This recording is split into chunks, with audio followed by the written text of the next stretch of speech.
He said, when God says, I want to guide whoever I want to guide, and I want to misguide whoever I want to misguide, it doesn't mean it as it's said literally. What do you mean then?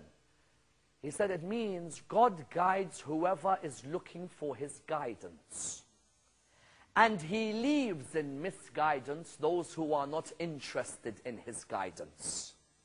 You see, if I say God guides whoever he wants to guide, and he misguides whoever he wants to misguide, then according to Ja'far al-Sadiq, it's not just that you guide whoever you want to guide. What's just in that? But according to Ja'far al-Sadiq, you guide whoever's looking for your guidance. And you keep in misguidance whoever doesn't want your guidance. In humanity, there are people who say, God, show us guidance. And there are others who say, we're not interested, we'll live this life as we want to live it. That's one theological issue. The second theological issue in the Shiite world, infallibility. What does infallible mean according to a Shiite? The conception is, infallible means imams can't sin. As you know, infallibility according to Shiites is that every prophet of God and the successors of those prophets, the imams, are seen as being infallible. Does infallible mean they can't sin? No. Infallible means they can sin, but they wouldn't sin. Can I now, for example, go and take an illegal substance? Yes, I've got the capability of walking towards the substance, picking it up, buying it, and taking it. The question is, would I take an illegal substance? According to the Shiite conception of infallibility, the idea was that a prophet of God can sin, but wouldn't sin. Two examples are given. The first, Ali ibn al-Hussein, the fourth Imam of the Twelfers, and of the Zaydis, and of the Ismailis, comes forward and states, someone asks him, you are meant to be infallible. It doesn't help us much. He said to him, why? He said, because you people are like robots. You can't sin. So how can we take you as an example when you can't sin? He said, it's not that we can't sin, it's that we wouldn't sin. I said to him, what do you mean? He said, if I were to tell you now, can you walk in the street naked? The reply was, yes, I can walk in the street naked. He said to him, would you? He said to him, no, I wouldn't. He said to him, why? He said, obviously because of the social surroundings. If people see me walking naked, they're going to think, what's he doing? He said, likewise with us, we can commit a sin, but we wouldn't because of the Lord that watches us. Can, but wouldn't. And therefore you find in the story of Yusuf in the Quran, the question is, could Yusuf had gone with Zulaykha? When she closes the door on him, can he be tempted by her desires? Yes, he can. Was he tempted? No, he wasn't. The capability of the human being and the desires means you can commit a sin. But they've got such a cognizance of their Lord that they wouldn't because of the Lord that watches them. The reason, therefore, they said infallibility is key within Shia theology is that they said in terms of the prophets, God tells us to obey them. God would not tell us to obey those who themselves can't look after their own life. If a person himself is constantly sinning, or if a person is making mistakes, how can I obey someone who himself is constantly making errors? And so therefore this rationality came forward and said that when a verse tells you in the Quran, obey the Prophet, if you say the Prophet can commit a sin, then you are saying that the message is not one which flows. I have to obey someone who commits a sin. The question then arises, how about the verse which says the Prophet Muhammad frowned at the blind man? The Shia do not believe he frowned at the blind man.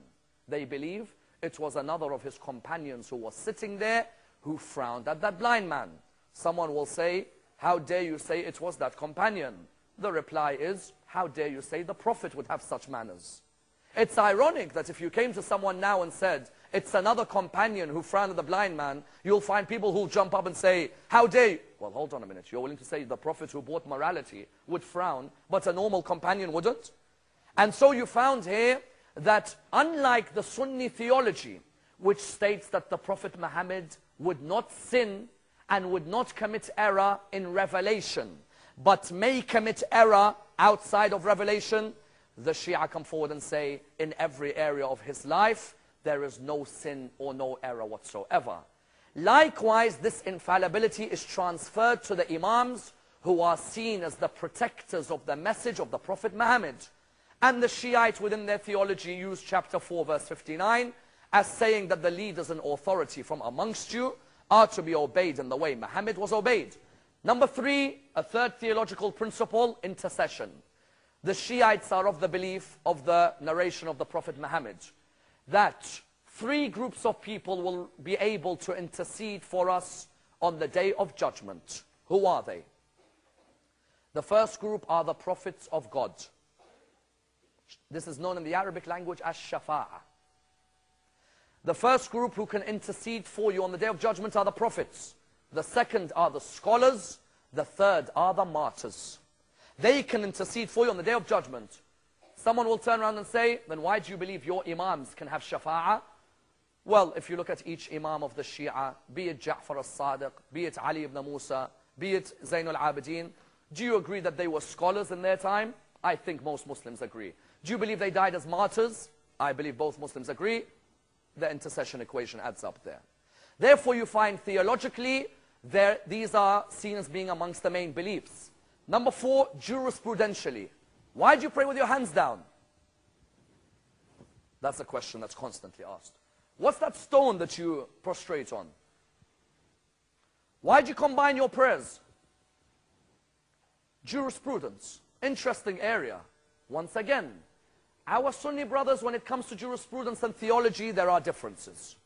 Theologically, if I ask somebody who's from another school in Islam, theologically, what are you? He may say to me, I'm an Ash'arite.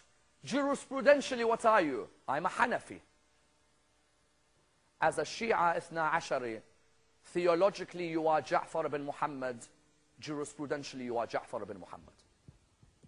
There's no need to go to anyone else.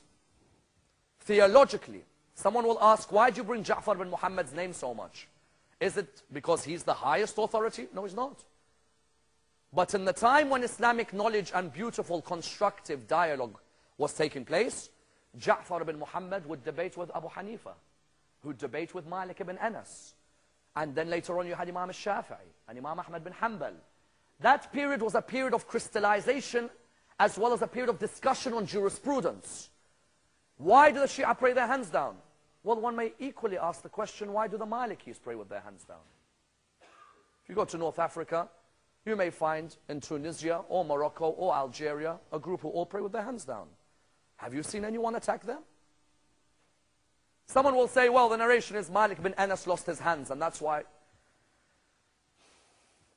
Someone comes forward with such narrations that there was a period when someone had lost their hands, and that's why. Malik ibn Anas was so scrupulous in the hadiths that what is the Muwatta? The Muwatta is a book of narrations which comes from the people of Medina. Because to Malik ibn Anas, he differed with Abu Hanifa when it came to jurisprudence. Malik ibn Anas would say, the hadiths which I narrate within the Muwatta are from Medinan narrators, people from Medina. Why from Medina?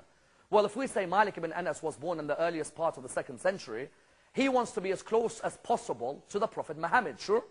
So he's going to take his jurisprudence and his hadiths from those who lived in Medina and who saw the way the Prophet Muhammad developed his jurisprudence.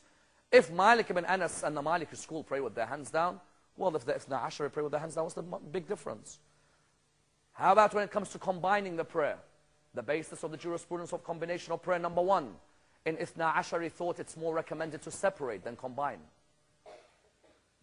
Although unfortunately you'll find most Ithna Ashari Shia are lazy, but you'll find the majority of them will come forward and tell you that you have to separate, but then you can combine. Imam al-Bukhari, within his ahadith, mentions numerous occasions outside of travel, outside of when it was raining, where the Prophet combined his prayers without a shadow of doubt. But when the Prophet was asked by Ibn Abbas, why do you combine your prayers? He said, this religion has come to bring ease and not hardship. It's ironic that some of us who live in the Western world, our lunch breaks are so tight that combination helps sometimes. Or sometimes by the time we get home, we don't want to pray Asr late. It helps sometimes. And its basis, once again, is jurisprudential. And the other schools in Islam have their opinions about combination. If I'm not mistaken, the only one who's strict on it is Abu Hanifa, who says only at Muzdalifah you can combine. Other than that, no. Malik ibn Anas and Shafi'i are much more lenient on their rulings regarding combination. What's the stone you pray to? You polytheists. Well, what's that big black cube you all pray to? It's ironic how the human being's mind is so fickle. We all pray to a big black cube. That's not shirk. But a small piece of clay this big, they're all mushrik. No, I don't pray to the cube. I pray to God, but the cube is how I reach God. Well, the same with the clay. I don't pray to that piece of clay. But from the narrations that I've read, the Prophet Muhammad, on his forehead, there used to be the marks of mud. If there were marks of mud, it meant he was praying on clay. Those who come forward and say we pray on carpets, I don't mind. It's a jurisprudential ruling. But just one thing, carpets came into the Prophet's mosque 300 years after he died. So I don't know which one's closer to his sunnah. 300 years later when the carpets first came? Or is it a case of what? Is it a case of the mud? Someone will say, well, the mud has to be from Karbala. No, it doesn't have to be from Karbala. I've prayed on the mud of Manhattan, of all holy places. You pray on mud. Mud is earth. So you come forward and you prostrate on there. How many prostrations are there in the prayers? 2. What's the philosophy of the first one? You came from clay. What's the philosophy of the second one? You're going to return to clay. So what's the best thing to prostrate on? Clay. If you go to the very root of the philosophy of worship, the very root tells you you came from clay and you'll return to clay. When you prostrate on the clay, you are returning to the very essence of humanity. But it doesn't mean that it has to be from Karbala. Because there are some, I'm not going to deny, Syiah will come forward and say, my clay has to be from Karbala. If it's not from Karbala, what do you mean it's got to be from Karbala? It's a piece of clay, for goodness sake. You just put your head down. The reason Karbala has prominence is because the Prophet Muhammad himself would constantly narrate that my grandson will be killed in Karbala. That's why. And because he used to say, Husaynun minni, wa ana min al-Husayn. Ahabba Allah, man ahabba Husayna. Hussein is from me. I am from Hussein. Allah loves the one who loves Hussein. That's why the reason came forward to say that the dust of Karbala, which was given to Salama, became blood when Hussein died. And that dust is a holy dust. Therefore, that's another jurisprudence issue. Ashhadu anna aliyan waliyullah. It's a jurisprudential issue. They say the Shia say, Ashhadu anna aliyan waliyullah. It wasn't there in the time of the Prophet. You're right, and I agree with you. Is it obligatory? No, it's not. Any Shia who says, Ashhadu anna aliyan waliyullah, that I swear that Ali is the guardian of Allah's message on earth, after, of course, Ashhadu anna Muhammadan Rasulullah, anyone who says Ashhadu anna aliyan waliyullah with the idea that it's part of the adhan, his adhan is void. It's not part of the adhan. So why did Ashhadu anna aliyan waliyullah come about then? I'll tell you what, if for 60 years in Islamic history, this man was being cursed from the pulpits in Syria, 60 years. And anyone who doubts him being cursed from the pulpits can only go to the hadith books. Because I don't know about you, but I don't think Marwan ibn al-Hakam loved Ali ibn Abi Talib. Nor do I think Abd al-Malik ibn Marwan loved Ali ibn Abi Talib. Nor Yazid ibn Abd al-Malik. Nor Walid ibn Yazid. Would you love the man who annihilated your ancestors at Badr and Uhud? Do you not remember in Siffin when Ali ibn Abi Talib walked in front of Muawiyah and said to him, you don't remember what I did to your dad in Badr? Your granddad in Badr? Because in Badr, who was the one who finished Muawiyah's granddad? Hind's father. He said to me, don't remember? That's why Yazid, when he killed Hussein, the famous lines of poetry came forward. ليت أشياخي ببدر شهدوا جزع الخزرج من وقع الأهل لأهلوا واستهلوا فرحا ثم قالوا يا يزيد لا تشل لعبت هاشم بالملك فلا خبر جاء ولا وحي نزل. Yazid himself said, I wish my ancestors were present. He had Hussein's head next to him. He used to poke the head of the grandson of Rasulullah while his head was next to him. And he used to say, I wish my ancestors from Badr were present so that they see what I have acted. Bani Hashim, there was no revelation and there was no news. They just played with the kingdom. Later on, the very people who Muhammad fought at Badr and Uhud became the very caliphs who looked after the religion of Islam. And that's why Ashhadu anna aliyan waliyullah was a political response to the cursing of Ali ibn Abi Talib on the Friday prayer.